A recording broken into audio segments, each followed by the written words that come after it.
Est-ce qu'aujourd'hui, là, ce lundi matin, l'Iran a la bombe? Alors l'Iran serait plus proche que jamais de la bombe nucléaire, c'est ce qu'affirmait il y a encore une semaine le Washington Post qui révélait comment l'Iran a considérablement augmenté ses activités sur le nucléaire. On va voir une carte justement du pays avec les sites d'enrichissement d'uranium qui sont présents à l'intérieur.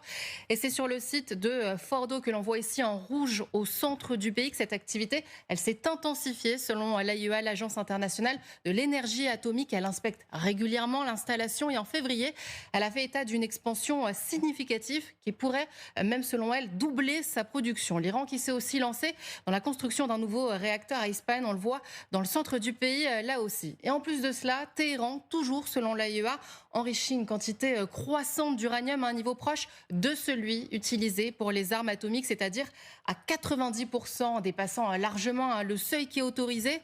Et ce n'est pas nouveau, déjà depuis 2018 et le retrait, on s'en souvient, de Donald Trump de l'accord sur le nucléaire iranien. Eh bien, Téhéran en avait profité pour augmenter sa production d'uranium enrichi jusqu'à 60%. Jusqu'ici, l'accord, on le rappelle, lui autorisait à aller jusqu'à seulement 3,67%. L'Iran qui a donc jusqu'à 27 fois atteint la limite autorisée. Et Téhéran joue avec le feu, puisque de responsables l'affirment aujourd'hui.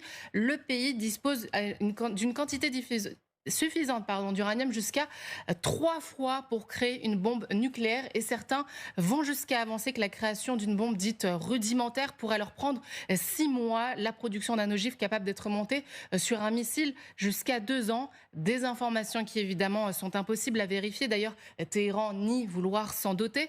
Écoutez tout de même, Raphaël Grossi, c'est le directeur de l'AIEA qui lui se montre inquiet pour sa part. Je ne dispose d'aucune information indiquant que l'Iran est en train de fabriquer une arme nucléaire, mais j'entends ce qu'ils disent et je pose des questions.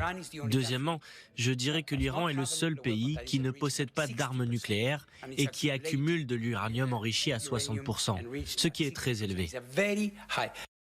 Alors, quelles sont donc, Lydie, les sanctions possibles, alors du coup, après l'attaque d'Israël? Alors, on l'entendait, Israël a réclamé des sanctions en parlant, vous le disiez, de ce mécanisme de snapback. C'est en fait une clause qui a été obtenue sous l'administration Obama en 2015 et qui permet aux membres de l'accord sur le nucléaire iranien, en cas de triche iranienne, de réimposer de snapback, donc toutes les sanctions contre l'Iran.